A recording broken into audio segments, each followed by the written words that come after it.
One, two, one, two, three, four.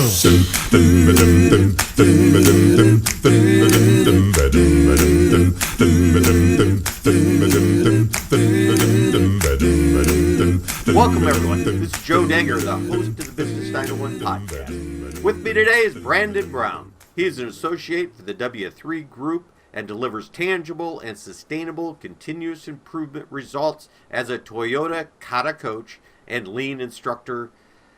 Well, I have to ask you because you bring up that, the sustainability part and the change part, and you usually get when you introduce lean, you get a certain percentage of people that really buy into it. Okay, they become lean advocates, they become lean champions within an organization. They love it. Okay, right. But there's a certain group saying, we'll just wait till this fizzles out. It's just another change initiative, and we'll hold our own, go with the flow, and it'll eventually die off like everything else. So, Kata have a way of helping that other section mesh that together somehow? Yes, really at the basis, the Kata methodology and what Mike's uncovered at Toyota is the overall methodology of Kata, and what Toyota does so well is align the organization from the top management all the way through to the process owner with this particular process. From the beginnings of taking their value stream mapping, their KPIs, and their Hoshin plan, and forming out of that the first step of developing challenges. Everybody wants to strive toward and be a part of a winning team. So challenges are established at the very beginning of the process. And there's a slide or two that I could show you. One relates to how programs have failed. The other slide shows the Kata methodology of how cascading challenges can relate to the next level down in the organization. Oh, you want me to try to share screens here a little bit? Sure. Okay. So I think what a lean conclusion overall with Toyota Kata and how it's different than how we have implemented continuous improvement in the past is what Mike has summarized in his online handbook. It starts with the value stream map, but traditionally we were taught by either ex-Toyota consult that have become consultants or lean consultants 20 years ago, as the method is taking the value stream map, doing a starburst or starbursting the map for opportunities, and then having what's called the Kaizen Blitz, a 3 to 5 day event, as it shows here in red next to the Learning to See book. Usually a lean champion's put on to that. They get this list of 25 action items, and then we return to business as usual for the next few days, maybe the next 20 days here.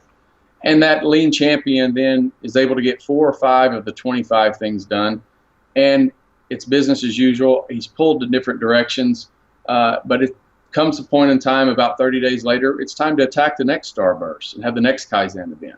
So we have another 3 to 5 day event, and as we progress past that, another action item list is generated. So now he has his original 20 items from the first event and another 20 to 25, but the rest of the process owners and the rest of the company goes on as business as usual, and most of the time the lean champion is pulled into business as usual. So what's at the heart of Toyota Kata is maybe a flaw in our way of understanding the Toyota production system. The Kaizen Blitz is a great tool, Joe. Don't get me wrong. It's a great tool for making rapid improvements, rearranging a layout, improving an area in a short amount of time. But if that's your only vehicle, then what Mike says and what we've concluded really at W3 is if we periodically conduct training events and only episodically or have these episodes of event-based improvement and the rest of the time it's business as usual, then according to neuroscience, what we are actually practicing is business as usual. And I've talked to groups, I've done this before in past deployment processes prior to learning the improvement Kata, coaching Kata method, and I talked to the people on the floor or the people that are actually practicing, and this almost becomes a calendar to them, almost like a holiday calendar, where there may be 8 to 10 events planned, and group in process A experiences an event on let's say St. Patrick's Day, and then again around Halloween. And the rest of the time, they're not focused on daily continuous improvement. So they see it as episodes or episodically driven. What we need to do is shift away from staff-led episodic improvements to we need to let middle managers make the shift and carve out a slice of their workday to daily focus on continuous improvement. Instead of being event driven, is that you're better off having smaller obstacles and including that smaller obstacle into a daily ritual and trying to build from that. Am I paraphrasing that correctly? Yes, and if I could also explain a little bit of the improvement Kata methodology. The improvement Kata has a pattern. We go through understanding the direction from those challenges that we've developed, then grasping the current condition that goes on in an operation or process area. We then envision the target condition that we want to achieve 1 week to 2 weeks out. How do we want the process to be operating in that short period of time frame as a target condition? We then attack the obstacles through the Deming cycle of PDCA toward that target condition.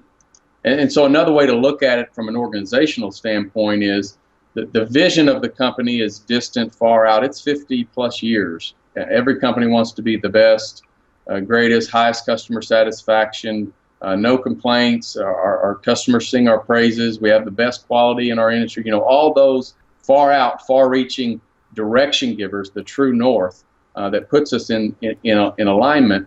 From that, we develop the challenges that are facing the business in the next 6 months to maybe 2 years out. And as we go back then and look at the particular process area, we say, what is the current condition that the process is operating? Number three, what is our next target condition 1 to 2 weeks out? And we identify the obstacles that are preventing us from reaching that particular target condition. And we only work on those obstacles that keep us from reaching the target condition.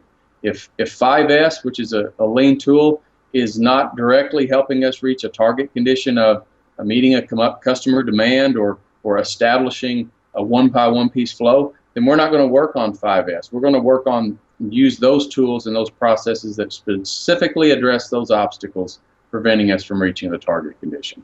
What's the best way for someone to contact you and learn more about Toyota Kata? Where would you point them?